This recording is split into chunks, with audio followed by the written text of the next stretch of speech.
Hello everyone. Today we're going to explore electrical transformers, an essential piece of equipment in our daily lives, and a key component in power distribution. In power distribution systems, electricity travels from generation plants to our homes or factories, with transformers stepping up or stepping down the voltages along the way. You'll find transformers in substations and on utility poles, ensuring that electricity reaches us in a safe and efficient manner. However, transformers are not just for power distribution. They are also crucial in many other applications. For example, they play a significant role in electronic devices like chargers or adapters, stepping down the voltages for safe use. In this video, we'll break down the basic components of a transformer and explain how it works to step up or step down voltages. Let's get started. If you enjoy the content, please don't forget to hit the like button, subscribe to the channel, and turn on the notification bell so you never miss any update. In a typical single-phase transformer, the main components are the primary windings, secondary windings, and a magnetic core. The windings are usually made from copper or aluminum, while the core is typically composed of iron for its ferromagnetic properties. Before we dive into how transformers work, let's explore some fundamental concepts. Firstly, the property of iron. Iron is a ferromagnetic material, contains tiny magnetic entities known as magnetic domains. Under normal conditions, these domains are oriented randomly, effectively neutralizing each other. This explains why iron doesn't show magnetic properties on its own. However, when a magnetic field is applied, like when you bring a magnet close to iron, the magnetic domains start to align with the field. This alignment turns the iron into a magnet temporarily. The ability of iron to become magnetized by an external magnetic field is crucial for transformers. It allows the iron core to efficiently channel magnetic energy. Secondly, when we connect a source to a coil of wire, the electric current that flows through the coil will increase. Meanwhile, a back electromotive force, or back EMF, will be induced to oppose the increase in current. This is often referred to as self-induction.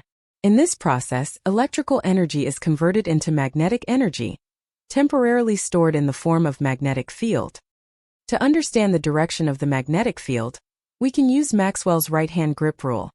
If you grip the coil with your right hand, your thumb will point in the direction of the magnetic field's north pole, while your fingers curl in the direction of the current flow through the coil. This simple rule helps visualize the orientation of the magnetic field generated by the current. If we reverse the direction of the current flow, the direction of the magnetic field, and the polarity of the self-induced EMF also reverses. Thirdly, Faraday's law of electromagnetic induction states that a changing magnetic field within a circuit can induce a back EMF and a current flow. At the same time, this process can induce a new magnetic field that opposes the change in the original, externally applied magnetic field. Here's a simple example to illustrate this concept. If you move the north pole of a magnet toward a coil of wire connected to a load, the coil will experience an increasing magnetic field as more flux cuts through the circuit. This change in magnetic field induces a back EMF and a current flow, leading to the creation of a new magnetic field that opposes the movement of the magnet. Thus, there is a repulsive force when moving the magnet towards the coil. To confirm the direction of magnetic field, we can use the Maxwell's right-hand grip rule by wrapping your right hand around the coil with your fingers pointing in the direction of the current flow, and your thumb will point to the north pole of the induced magnetic field. On the other hand, if you move the north pole of a magnet away from the coil will experience a reduction in magnetic field. Therefore, the polarity of the induced EMF and the direction of the current flow also reverse. Consequently, the direction of the induced magnetic field reverses, and there will be an attractive force. Using the second concept of self-induction that we have discussed, let's consider a slightly different setup. Instead of using a magnet, we replace it with a coil of wire connected to a DC source. When we move the north pole of the first coil toward, or away from a second coil, it creates a changing magnetic field that induces an EMF and current flow in the second coil. This setup is an example of mutual induction. Mutual induction occurs when a changing magnetic field in one coil induces an EMF and current flow in a nearby coil. Once you understand these concepts, the basic operation of a transformer becomes much clearer. A transformer is a passive device that transfers electrical energy from a primary circuit to a secondary circuit through coils and a magnetic core. Transformer itself doesn't generate electricity.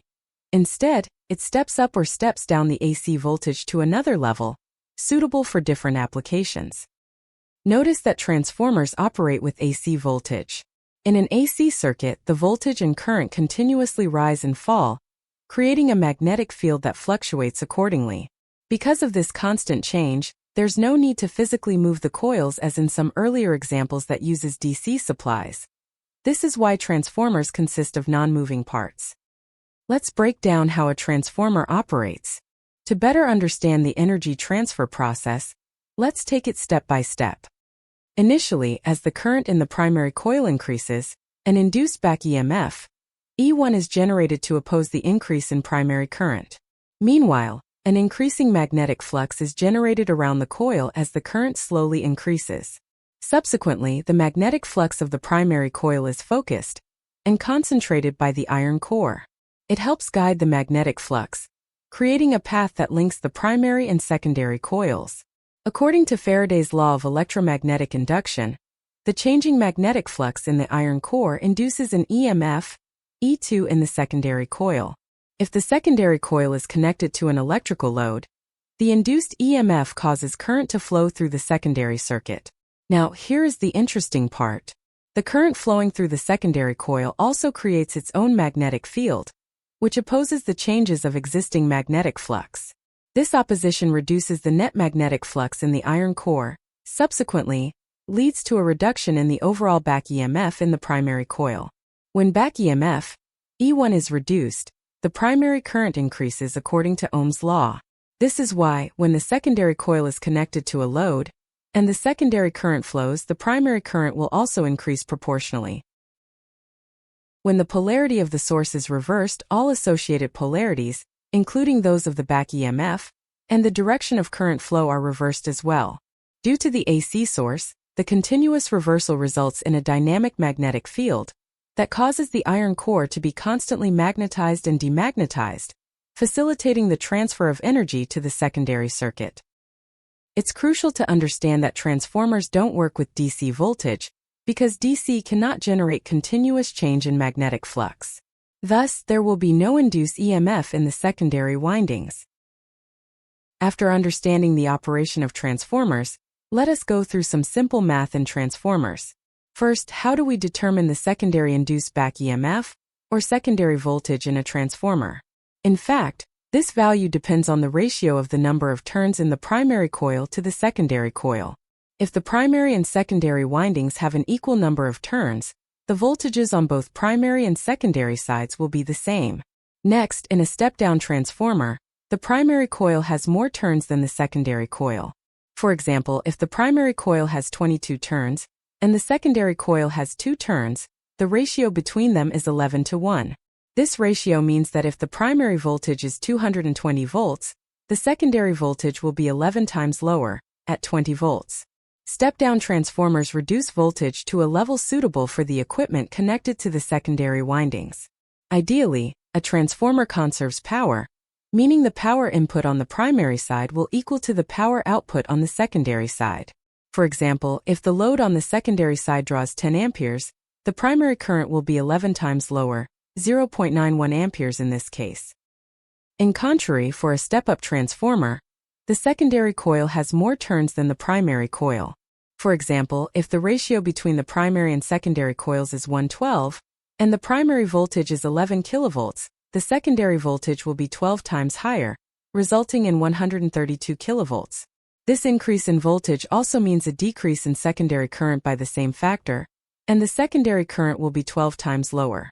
The reason for stepping up voltage in power transmission is to minimize power loss during transmission. Power loss along cables can be calculated using the formula I²R. The transmission systems often span long distances, and the cumulative resistance in the cables can be significant. By stepping up the voltage, we reduce the current, and since power loss is proportional to the square of the current, this reduction in current leads to a substantial decrease in power loss. In this case, the power loss is reduced by approximately 12 square, or 144 times. So far, we are only considering ideal cases, where transformers conserve power, maintaining an ideal balance between input and output power. However, real-world transformers cannot achieve 100% efficiency. Losses are almost unavoidable due to a variety of factors. The primary sources of these inefficiencies are winding losses and core losses.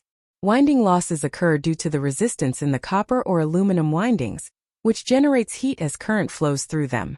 Next, core losses comprise of both hysteresis losses and eddy current losses. Hysteresis losses occur due to the continuous magnetization and demagnetization of the iron core. On the other hand, eddy current losses occur due to the changing magnetic field can also induces small eddy currents within the iron core itself. These eddy currents flow can generate heat, leading to further energy loss. That concludes today's video, and we hope you now have a clearer understanding of the basics of transformer. If you find this video helpful, please remember to like, subscribe, turn on the notifications, and share it with others. Thank you for watching.